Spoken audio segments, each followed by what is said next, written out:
অগস্টের আগে জুলাইতে এমন করে শোক পালন করতে হবে আমরা কেউ ভাবিনি। আপনাদের দুজনের কাছেই প্রশ্ন, আপনাদের পানি লাগবে কিনা?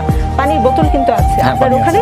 পানি লাগবে? পানি আছে। হ্যাঁ, এরকম একটা বোতল আছে। মুগ্ধ আমাদের জন্য অনেকগুলো পানির বোতল রেখে গিয়েছে, সেই পানি এখানেও আছে।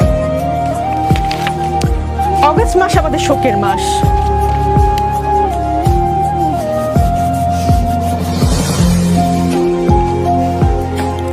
অগস্টের আগে জুলাইতে এমন করে শোক পালন করতে হবে আমরা কেউ ভাবিনি। কিছুক্ষণ আগে আপনাকে একটা ঘটনার কথা বললাম, আপনি শুনেছেন। আমি আশা করি মাননীয় প্রধানমন্ত্রীকে আপনি এই ঘটনা বলবেন, কি হয়েছে একজন শিক্ষার্থীর সঙ্গে। প্লিজ দর্শক কেউ ভাববেন না যে আমি প্ল্যান করে এসেছি, আমি কোনো ভিউ বানানোর জন্য কান্নাকাটি করছি। প্লিজ কেউ ভাববেন না। আমি একজন অ্যাঙ্কর, আমার আসলে ইমোশনাল হওয়ার কথা না। আমি মূল অনুষ্ঠানে যাচ্ছি। আজ বারবার বঙ্গবন্ধুর কথা মনে পড়ছে। বঙ্গবন্ধু বলেছিলেন, আর যদি একটা গুলি চলে, আর যদি আমার লোকের উপর হত্যা করা হয়, তিনি হুঙ্কার দিয়েছিলেন পাকিস্তানি স্বৈরশাসককে। আজ বঙ্গবন্ধু থাকলে এই অবস্থা হতো?